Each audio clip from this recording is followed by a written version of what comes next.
Go. Everybody, there's plenty of seats up front, so if you're standing in the back, unless you don't want me to see you because the light's in my eye, then please feel free to hop into the seats here.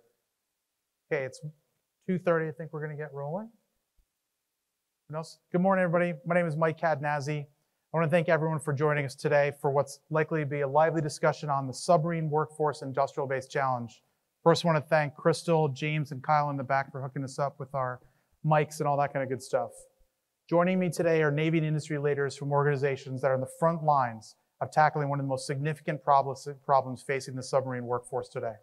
This is attracting, recruiting, and growing 100,000 highly skilled workers able to support the Navy's 1+2 submarine production plans and requirements while simultaneously building 1 Columbia-class, 2 Virginia-class submarines annually, and doing AUKUS, right?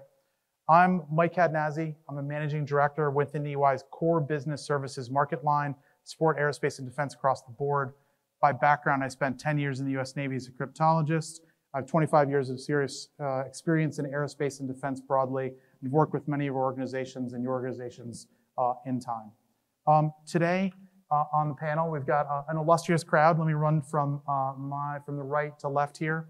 Miss Erica Holloway Logan currently serves as the Deputy Director for Workforce Submarine Industrial Base Programs, PEO Strategic Submarines, PEO SSBN.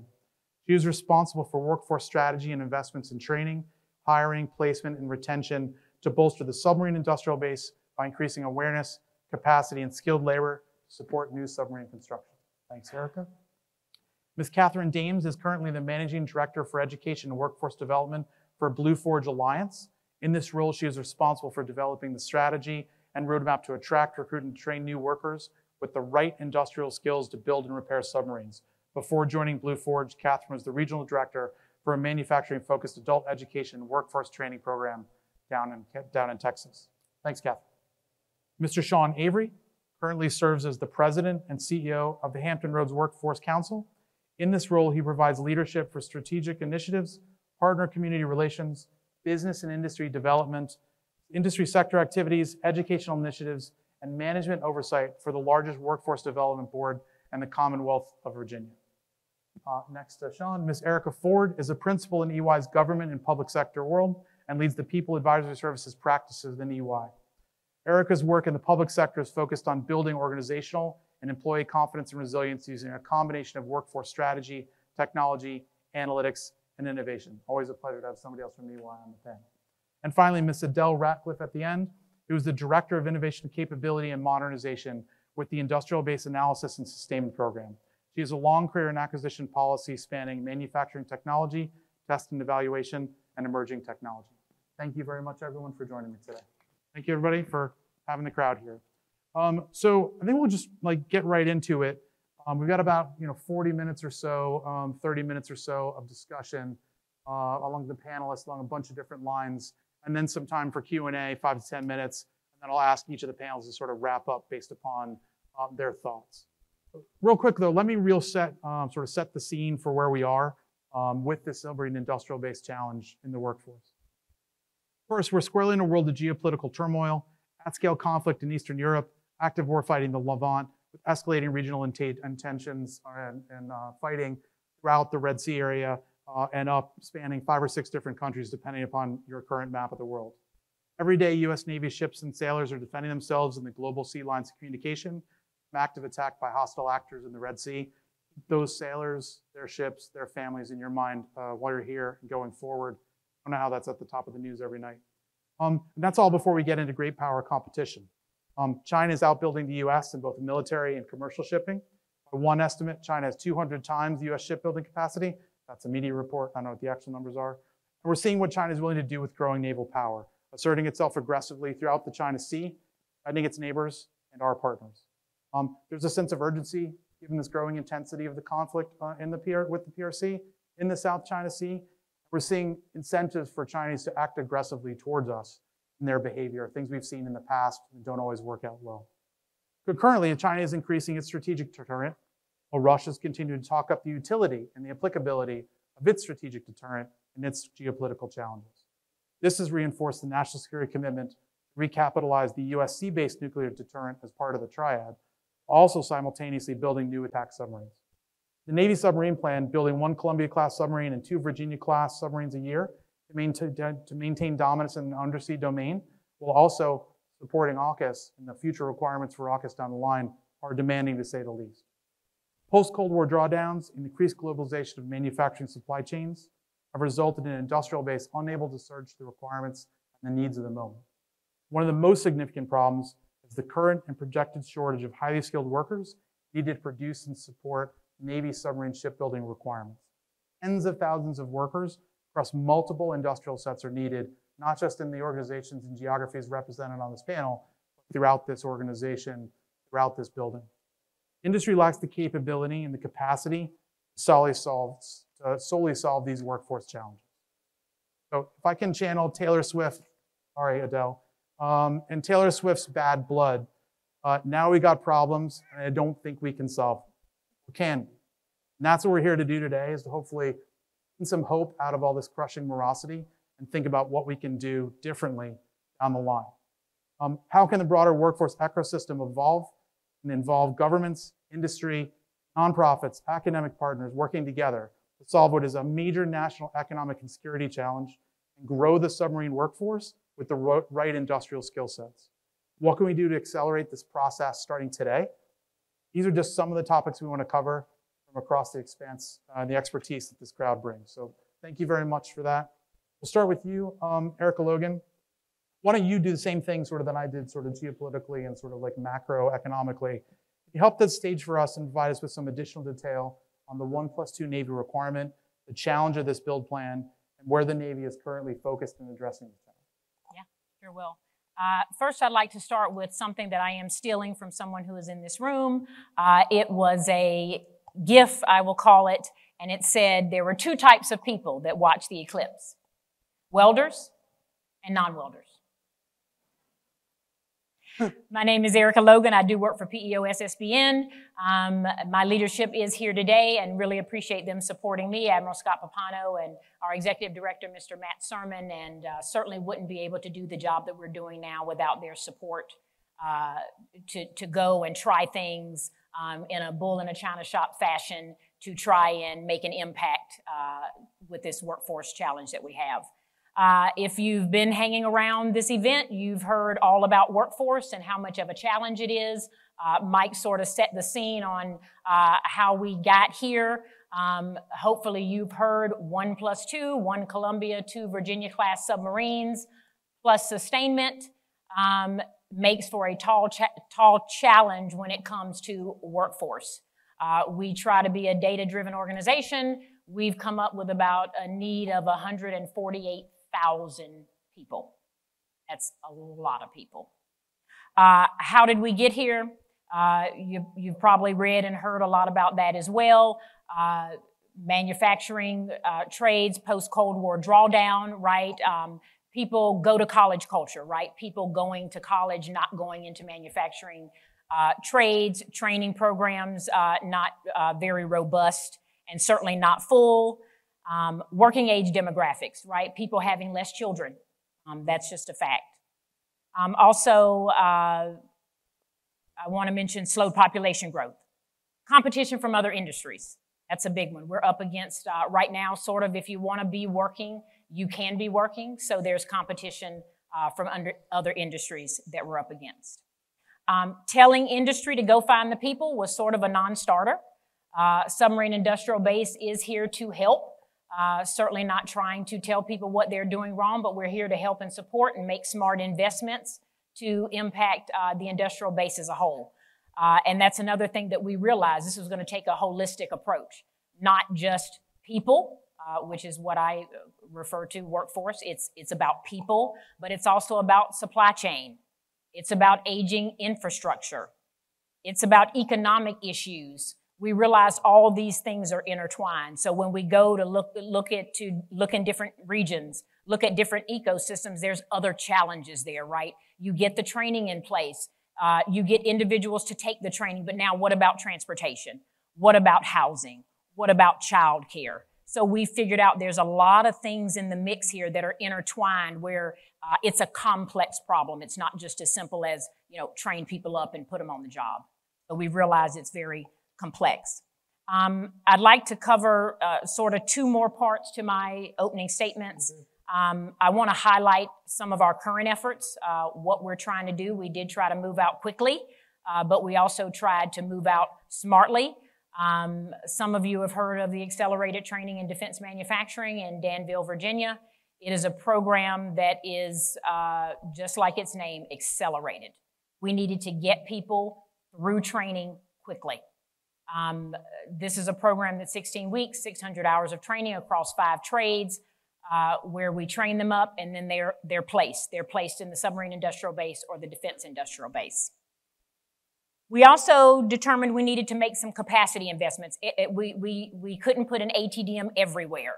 So we made investments in other regions where they had current training programs. So if there's a community college, say in Virginia, in Hampton Roads, that has individuals going through those programs, say they have a capacity of 40, but there's a wait list, with a little investment, a little support, they could double that capacity. We've made smart investments like that. So we knew we needed to go and shore up the training piece, right? Go and look at where we can provide training, where we already have existing infrastructure, the CTEs, community colleges, and then also partnering up to do accelerated training at Danville. We also are looking at taking that accelerated training model other places. We find that the other CTEs and community colleges are very receptive to an accelerated training model. So this is another way that we're getting after the training challenge to try and train people quickly by taking that curriculum other places to train people quickly. I want to talk about attraction and recruitment. One problem I saw, and I think our director Whitney Jones was probably a visionary here more so than I was the attraction piece. We need to win people over to manufacturing again. We need to bring people over to working with their hands. Everyone's not going to go to college, and it's not an either or, right? You can do both. Perhaps you go to college, perhaps you do something else, right?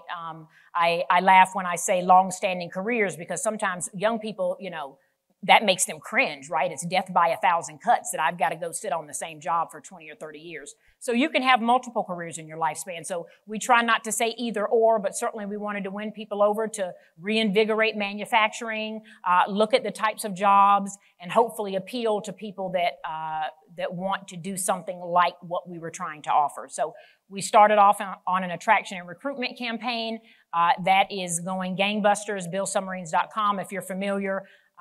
Certainly partnered with NASCAR, Major League Baseball, and we've done a lot of local attraction and recruitment as well. And Sean down here at the Hampton Roads Workforce Council will talk about some of those things that we're doing in his local region. We've done something similar in New England. So sort of localizing the campaign as well to try and attract individuals over to Submarine Industrial Base.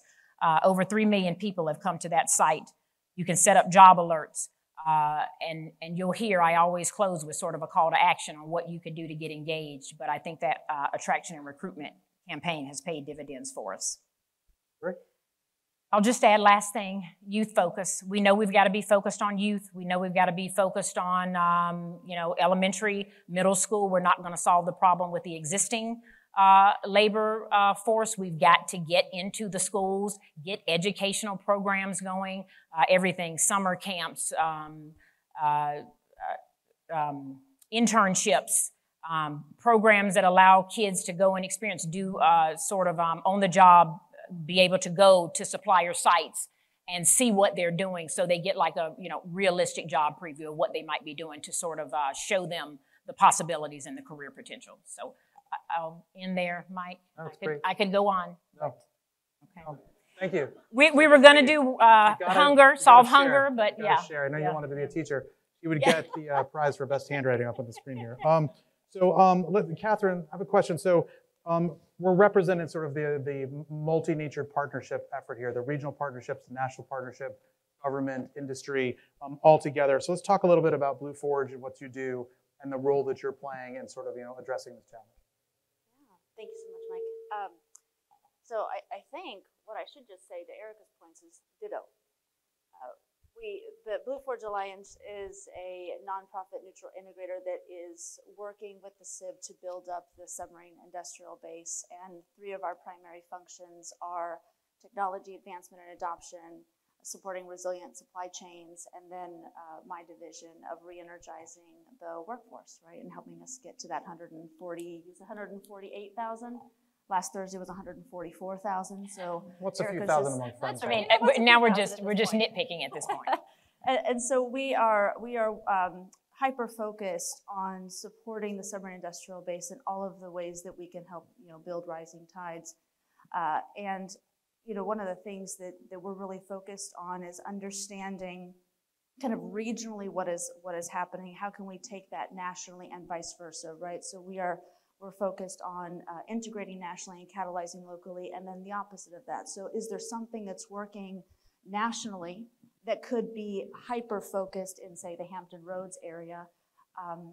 Or is there something working in Hampton Roads that we say, you know what, we really need to scale this and build this into a larger investment to reach more folks out in the entire, the entirety of the United States. And so our team also manages the buildsubmarines.com website that Erica mentioned. I would say my call to action is after this, stop by booth 3223 over in the Maryland Ballroom and talk to us a little bit more about what buildsubmarines.com is doing. And you can also chat with some folks from the ATDM program that Erica mentioned as well. But through that effort, we're really trying to attract everybody and their mother, quite literally, into the submarine industrial base.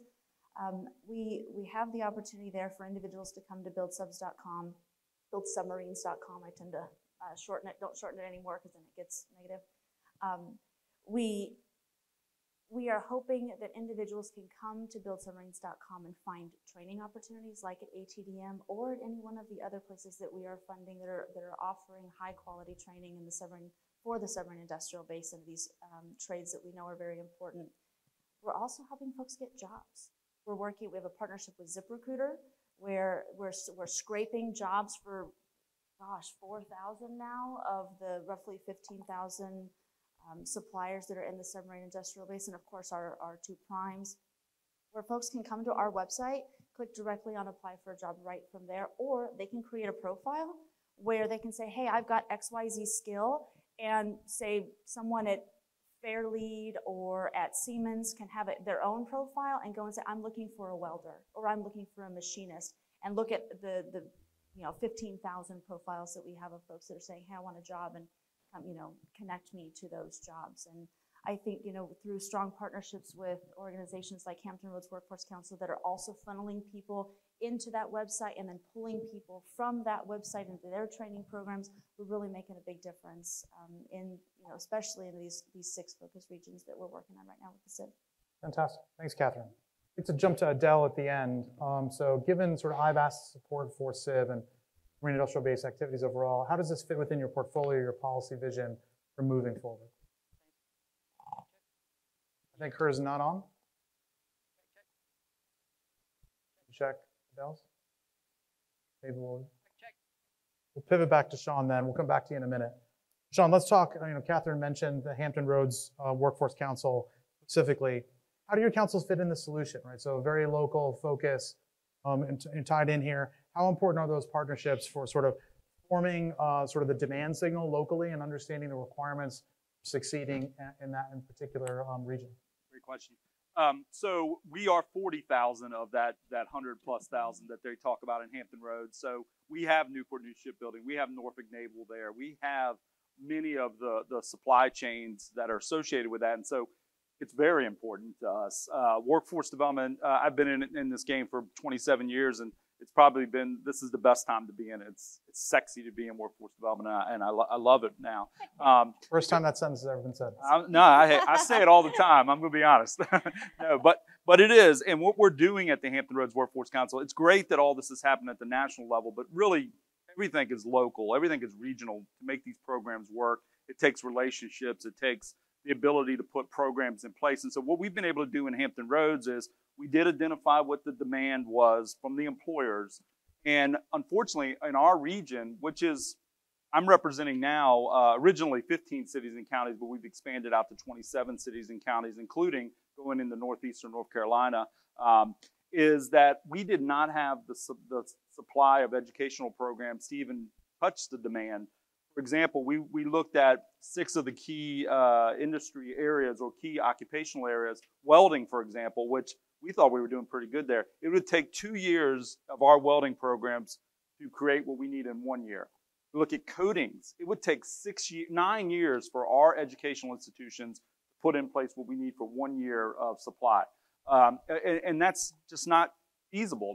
So what we've done, and I can't say enough about the investments from the SIB, is our educational partners, and we have about 60 partners that have come together and said, we are going to work as an ecosystem in our region to meet the needs of this industry and meet the needs of the nation, is we are going to come together as a regional ecosystem. We call it the Regional Maritime Training System.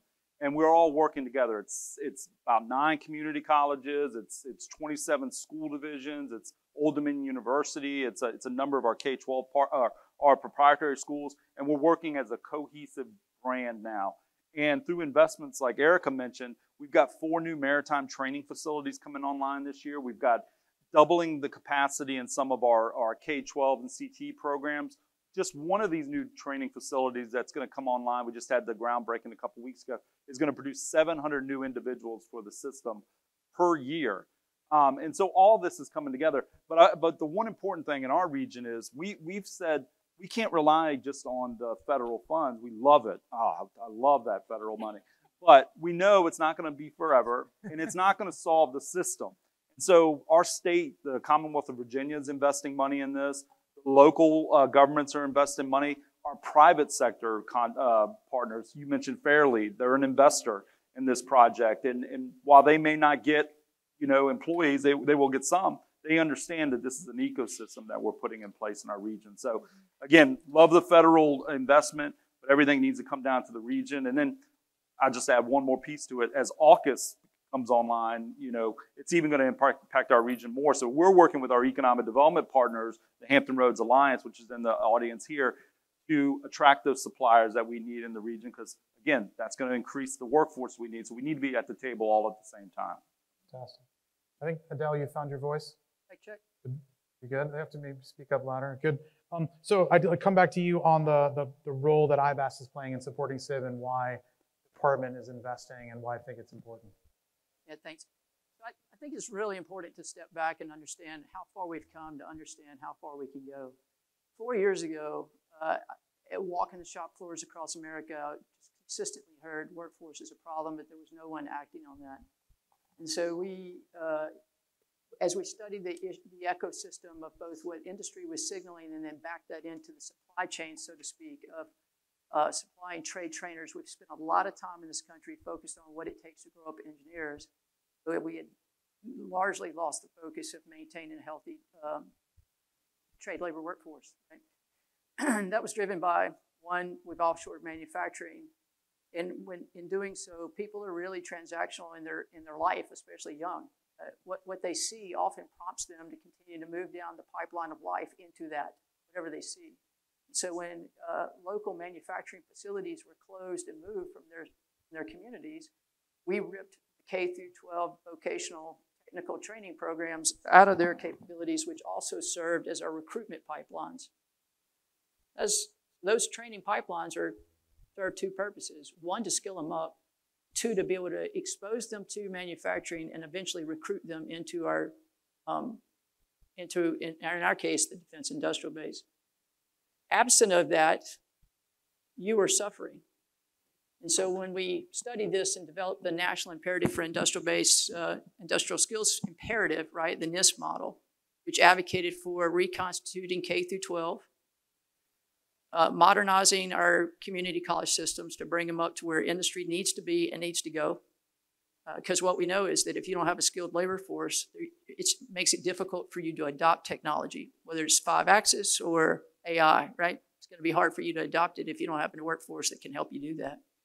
And at our university level, we needed to incorporate applied manufacturing with our engineers so that they'd be better positioned to make things when they got out. And all that needed to be wrapped around with industry requirements in the communities. I briefed this up at the IBC 4 years ago, the Industrial Base Council. comprised of the services, and I got crickets. And basically, I said, the only difference between, you know what the difference is between critical minerals and rare earths and workforce is? And that is how long we've talked about it. We have not been talking about workforce, but it is equally important to the Department of Defense and our ability to field our weapon systems tomorrow. Probably more so, because we will figure out technically how to solve the problem of converting mine acid tail wash into rare earth extraction and at an affordable cost, right? At some point, we'll figure that out. But people have a vote. And the complexity that we've talked about today, just represented so far on this panel, speaks to the complexity of what we face today. We have antiquated training programs. We've lost our relationship with manufacturing in our communities. The issues not only cross organizational boundary lines within the state, but they cross state boundary lines, and many times they cross all the way across the country for one company. So these were beyond the risk of any one person to take on. What you've heard Erica talk about is how we've operationalized that over time through a lot of pilot programs that now have taken hold as mainstream events. And now we have a standing room only a room on workforce. Everybody's talking about workforce. It is the flavor today. What we hope is that it maintains its flavor of the day status for a very long time with champions like Admiral sitting here. But for me, the biggest challenge I think we face is how do we scale what we've learned to other communities, adjacent DoD sectors in your SIB community, so that we understand their requirements and can take that into account as we right-size responses for the communities. Not all of them will be centers of gravity like Hampton Roads. Many of them will be, SIB is interspersed with other defense communities, and so there's not really one key signal out of there. So how do we understand that and operationalize the playbook for those communities? But by far, to me, the remaining challenge is how do we operationalize you? This is a hearts and minds campaign. The leadership of the department, like the Admiral here, have responded to the recommendation that the credibility of the DoD will carry the day in our communities. But we cannot win it alone. We have to have every one of you operationalized against this moment. That is the existential threat that we face if we do not solve it, in my opinion. That is the threat that we face.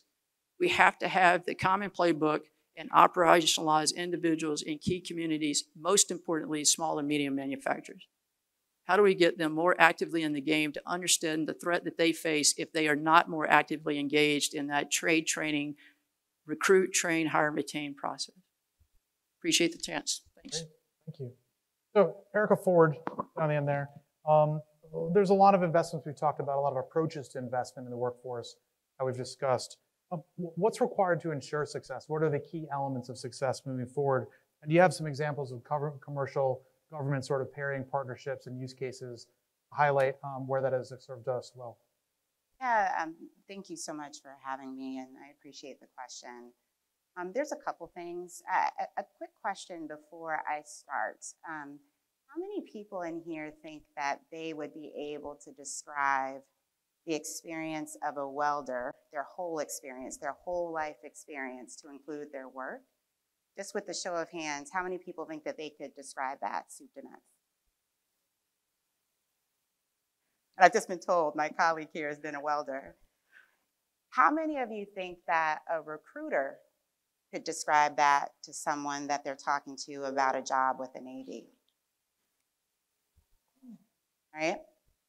So really what we're seeing, and one of the first things, and I appreciated what we talked about in terms of ecosystem, is that it's the experience of the people that we're recruiting. To understand what the day-to-day life is like, the good days and the bad things, the honesty about the reality of what it feels like when you are working for the warfighter. And from that perspective, how hard is it to get in an application? Do I understand who I'm going to report to? Do I understand where, can I have a long-term career here and grow? What does it look like when I'm 10 years in? And oh, by the way, I'm 23 years old. I've just gotten through the pandemic, and I use their, them pronouns. right? And so how do you take that experience and look at your ecosystem to figure out how do you update your ecosystem so that that person can come and be successful for the Navy? And so a couple of things that you want to think about, and successful strategies have been, and we've seen this in Fortune 500, and we've been doing this with our own clients at EY that are facing these challenges. One piece is really looking at the ecosystem and figure out who are the people that are involved? Where are they handing off candidates? Another piece that also comes up is that a lot of times you find out that the hiring manager and the recruiter almost never ever talk, right? And it's usually that the hiring manager is unavailable to answer the questions of the recruiter. And then the recruiter at a certain point just gives up because this is the way it is. And then it becomes a transactional experience with that person that we're recruiting to be a welder. I know welder's the example we come back to a lot. So when you look at that, some clients that we worked with, there's a public transportation client, one of my beloved clients in the Northeast. One of the things that we broke down and understood is like, how can we change and evolve the relationship between the hiring manager and the recruiter so much earlier in the process, right? So they're two big important people in the ecosystem, right? When you think about you've hired the person and the person is there, well, actually, let me step back. One of the things that you'll find with recruiting that folks will say is that the more interaction that you have with a candidate, the more likely that they'll actually come to your organization. That interaction cannot be just the interviews that they have and just interacting with the recruiter. So it's finding new ways to interact with them and things that are less stress situations. I think, am I on? Yes. But finding ways to take them out to lunch, introduce them to a couple of people that are in the job now, and include somebody that's been there for 20 years and they work their way up. Afterwards, have that person follow up and check in with them, right? And that is an expectation that you put on all your employees they are the best advocates for your brand, right? That's one piece. The other thing, if you think about all the people that are involved in that ecosystem, what happens when they get there? So with this particular public transportation client where we just overhauled everything that was broken just for 60 days to hire critical positions. We weren't fixing it forever, but we were like, what can we break and get special permission for to hire some critical IT roles over the 60 days? And we did it. But one of the things that we found, we were so focused on that we then realized like, oh, we got to onboard them. And for them, the onboarding was just handing the computer to them, meeting their boss, and that was it. And so one of the things that we worked with them on is how do you have your onboarding be an experience rather than just a transactional activity? So looking at it from a 30, 60, 90-day perspective, who are the C-suite people they'll get a chance to meet? Will the CTO come and have coffee with them for one of those days? Can they do group lunches? Can they have things where they're like, here's the things you gotta know if you operate in this organization, and you tell them up front. So it's really looking at the systems and the processes that are supporting that ecosystem and the people are in it, and like look at it and say, where's the status quo? And then how from that status quo can you say, okay, let's bring in different ways of thinking. If we can take out some fear, because the bureaucracy, God bless us, right? The bureaucracy that we all sit in. If those things were away, what could we do? Now that we know these things we want to do, how do you then look at it from the perspective of what are our restraints? And you play hand-to-hand combat, basically, to work through those to figure out what is really, really true and what can you control as an organization versus the things that you have to comply with from OPM reasons and that kind of thing. So that just gives you a little bit of a flavor in terms of just the new thinking when it comes to ecosystem. This is definitely happening in the Fortune 500. But frankly, all the folks that are on my team, that's how they're approaching engagement with our clients who are all facing this hiring shortage. And we'd be here for another 2 hours to talk about retention because I could geek out with you on retention. I won't do that to you. But retention is also such an important piece too. Great. Thanks, Erica. Now back to the other Erica. So we talked about welding. what are the biggest workforce gaps, skill sets that we've identified within sort of the SIB that we're focused on? Is it just welding, or are there 52 things that we're concerned about? There's probably 52 things I'm concerned about. I'm not so sure I can tackle all of them, but welding is certainly a great need. I'd say it depends by region. I mean, we're situated certainly on my workforce team by region, and we hear different things in different areas, right? We go to Pennsylvania and they say we have plenty of welders. We don't have machinists. We may go to one company and they say I need, this over that. We have started focusing on the trades. And certainly welding, when we look at our data, we try to be a data-driven organization. Look at our data in terms of number of vacancies and what's reflected on buildsubmarines.com and other data that we have access to. Welding sits pretty high along with machining and certainly engineering, which we're only like, dusting at a little bit on engineering, right? We need to be doing more there, but certainly welding, machining. We need to think about technology too. We're doing stuff with additive manufacturing. We're training in that trade. NDT is another big area where we need people. So some days I feel like it's everything, but we think that we are focused on those trades that are where there is the greatest need. And I would say welding probably still stands at the top, although painting and blasting. I mean, I could go on, but I feel like we are focused now on those that are the most crucial. So I think we're headed in the right direction in terms of what we're focused on. Ships are big. There's plenty of work to be done. Yes. So Catherine, let's talk about why someone would want to go do shipyard work. I mean, I drive a little Uber. I have a gig thing. I stream D&D at night. I make plenty of money, play some games. Seems hard. Talk to me about the value proposition, what we're saying about why people should pursue this career. Yeah, I think one of the things that comes to mind is, why wouldn't somebody want to do this? It's fantastic work. Every time I go visit one of our supplier friends, I think, man, do I really want to do this job? Can't I go be a machinist, right? I was at a location in Texas recently that I thought, this would be super cool, right, if I didn't mind the heat. So, one of the things that we are often talking about from generational perspectives is sometimes there's a message of this is a way to serve your country. Right, for a certain sector of the population, that message really resonates. You don't have to be a sailor or an airman to be able to serve your country. You can do that through working in the defense industrial base and certainly within the submarine industrial base. But that message doesn't resonate with everybody, right? So one of our partners up in the New England area talks about the big truck effect. That young kids are like, they're trying to encourage their young individuals that are maybe 19, 20 years old, got out of high school, went to work at, GDEB and said, I was able to buy myself a big, F-350. And they take that F-350 to their high school parking lot and say, look what I did, you can do it too. And so we are really trying to think about what is the messaging that gets to everyone, right? My team really tries to focus a lot on the messaging of economic mobility. Some people really focus on, I want to be able to provide for my family. Other people just want to know kind of what's in it for me, right? And there is certainly economic mobility within these skilled trades. And it's not a be-all, end-all. If I go in as a welder, a level 1 welder, I don't necessarily need to stay a level 1 welder my entire life.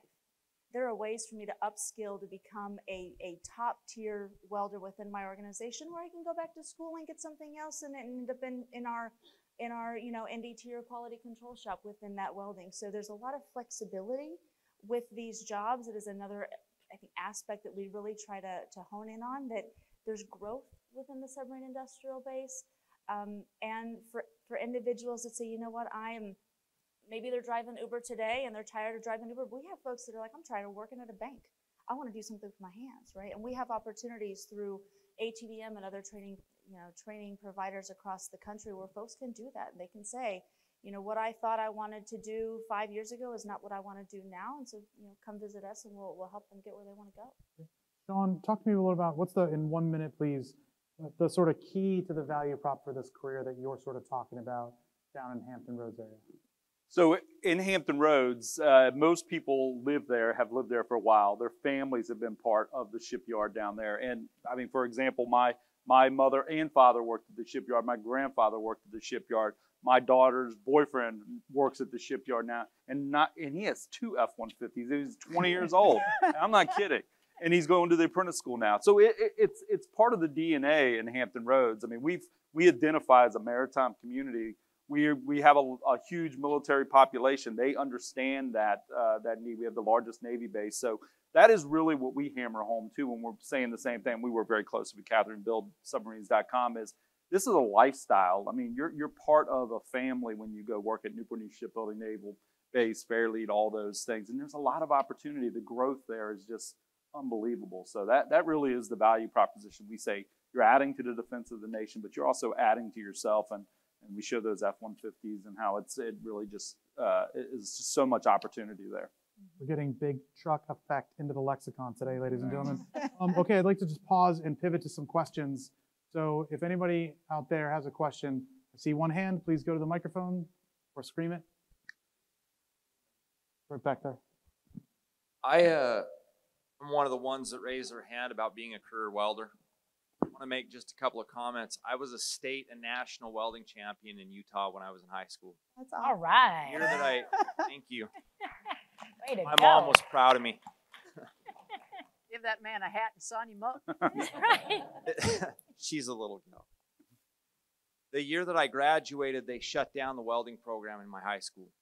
The superintendent came into the welding shop as I was preparing to leave the last week of school and said, you know what, this class isn't worth it. We don't need it. And they got rid of it. And I was the #1 welder in the state of Utah. We have in our education system vilified the trades. When I say vilified, I mean we vilified them. The superintendent told me as he walked out of the welding class that kids are going to go to college and they're going to be lawyers and bankers and doctors and all of these things. And we've lived through now, it's 30 years since I graduated. We've gone through 30 years of this vilification of the trades. I would encourage the panel, the reason I stood up for just one moment, look at Western Welding Academy. Look at the Wyoming Midwest Welding Academy. These are different trades that are private trade schools that are grabbing these young people and bringing them in and not vilifying that trade. And they're building a camaraderie. Now, most of these academies are oil-based. And so I guess my question is, if you, and you've all nodded your head yes, when you look at Western Welding Academy and Midwest Welding Academy and these others, something's got to change to bring these young people in, just like these welding academies are doing, to get that, to grab them and bring them in. Something's got to change in the submarine and naval base to build that same camaraderie to be able to get those people to come back in, because we've lost 30 years of it. Yeah. Do any of you have a comment as to what we're going to do to mirror what Western Welding Academy is doing to rebuild that base? Well, I'd say, like, maybe not pivot specifically on that particular academy and those issues, but the topic of, you know, sort of the running down of the trades and labor and skilled labor, particularly the consequences of that, and more importantly, how we're trying to reconcile that. I think, Adele, why don't we start with you, and then Catherine. Talked to that earlier, you know, agree with you. When we took the trade training out of the K through 12 system especially, that robbed us of our relationship with manufacturing in society. And this is a hearts and minds campaign. That's what it boils down to. Whether you're talking about build giants, build submarines, but that has to be localized as well. And, you know, because build submarines can get the attention, but the relationship is created with the individual and the community. While we're racing to push it into key regions, really at the end of the day, we have to lean into you to operationalize that moment in your communities. We have to begin to take a more intimate and firsthand approach to this issue. It's not only us, it's all of us. It is an and. It is not pitting engineers and physicians, because we need those. We need good doctors in this country and good engineers in this country. But we also need trade labor, and so it's not a pitting of one against the other. It is an and proposition. What we know is that when we embed age-appropriate skill development, especially in that young age development, like the middle school, Danville is a one that we point to. There's others in Pennsylvania and others that do something similar. Grades go up on everything when you have age-appropriate skill development related to manufacturing, and manufacturing and STEM are not necessarily the same. STEM is a subcomponent of manufacturing, I think. But when you expose kids to that hands-on approach, their education, their knowledge, their curiosity goes up in all areas, right? So and this gives us choices. It gives us choices in our society which we need. And then through that exposure, though, it gives us a better chance to recruit them when it's time to recruit them. But I go back to, there is a role that the government plays in that, and we are playing that role. We are deploying ourselves out into communities, but at the end of the day, we also need you to act. We go to many defense communities and still don't have our industry partners standing there with us. That may not be to the SIB, right, because you guys have done a good job with that. But many defense communities, we stand there, we don't have our industry partners with us. We still have work to do to deploy ourselves in local communities. I wanted to chime in on that for a couple of reasons.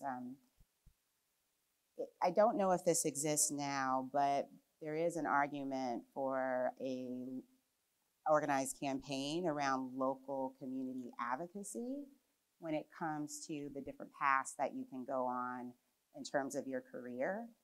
There is a way to do that. You know, it probably takes a lot of investment and that kind of thing, but I think it's something that all of the services could benefit from if they work that together to create that next generation of talent. That means, you know, PTA meetings. That means like going to the superintendent of the district and that kind of thing and starting to have those kinds of conversations.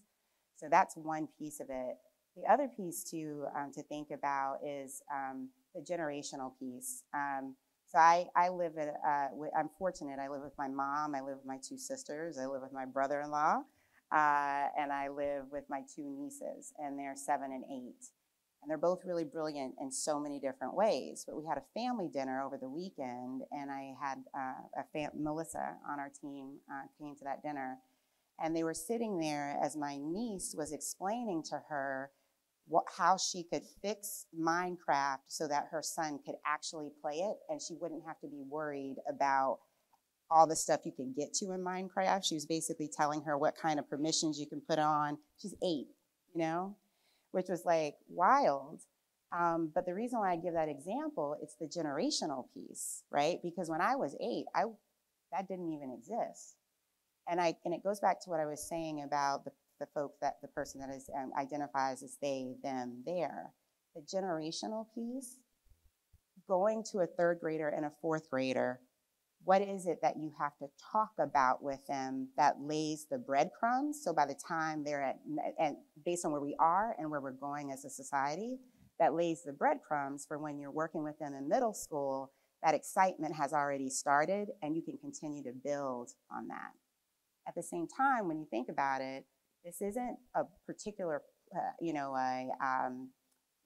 it's like now when we think about it and just like, sometimes the kids on I shouldn't say kids, forget the EY people I said this, but the younger people that are on my team, when we're texting sometimes, the shorthand that they use, I'm 46, I have no idea, and I have to say, what did that mean? That kind of thing. And the reason I give those examples again is that it's generational. And so to do this, besides the local advocacy and whatever that ends up being, the other part of it is really looking at the language, predicting where things are going to go, and have that influence the kind of programs that are in elementary schools, middle schools, and high schools that lead to that next generation. I'd like to pivot to another question, please. Whoever's there. Okay. Trade schools are turning out quite a few people, you know, with a welding background. The problem is you're welding HY100 steel, which is a proprietary alloy. And, you know, we have a very good organization in this country called the American Welding Society. And they could set up a very, very good program designed just for submarine hull building. And because you're not going to find what you're looking for from community colleges. So that was more of a statement. Any thoughts on the American Welding side, the requirements? Well, I mean, I think we know that there's special skill sets needed for, in particular, the submarine industrial-based community, and so there is curricula that has been developed that we are scaling. But we agree with you. Like, how do you leverage national assets like that have that competency to scale at velocity that we need across the country? And I'll just add real quick, you know, that's the importance of having business working with the educational partners. So in Hampton Roads, the business community, Newport News Shipbuilding, again, they are at the table with the community college, developing that curriculum and our proprietary schools as well at the table with them as they're developing that, so that they know exactly what they need to be putting in place for that. Yeah. Hello, my name is Hernan Luisi Prado. I'm the CEO and founder of Workshops for Warriors. You were talking about HY 80, HY 100. I run a trade school in San Diego, California, called Workshops for Warriors, and we train HY 80 and HY 100 training specifically through the American Welding Society. On my iPad, it says buildsubmarines.com. The funny part of it is that we have job fairs 3 times a year, and most companies like SpaceX, Facebook, Google, and Tesla graduate and hire all of our incoming classes. We've been expanding since 2008. We've had over 1,200 graduates, and we'd love to send more of our graduates into the SIB instead of into SpaceX, Google, Tesla, etc. It's hard when there's no one there at those job fairs. Is there a way to change the hiring process? Because, for example, we had 20 employers give 350 applications and job offers the day of our job fair to 65 students. We can't send them to jobsusa.gov because they're just not going to go through that when SpaceX will give them a $38 an hour job for orbital welding that they've been trained to. We have more welding booths than the Navy, Marine Corps, and NASCO combined, and we're tripling that, and that's for a commercial workforce. We would love to send more of the veterans that served our nation into SIB because our veterans served for a reason, and they want to be able to contribute and do something for America's defense. And if you're interested in learning how, I'll be right here afterwards. Can you set up a shop in Hampton Roads? Yeah, so We're buying a place Yeah. on Friday. Erica, Logan, why don't you sort of... Yeah, second, please. certainly appreciate that. And Submarine Industrial Base, right? We're still trying new things and still moving out. We're not perfect, but one of the things we are doing is expanding and going to the West Coast.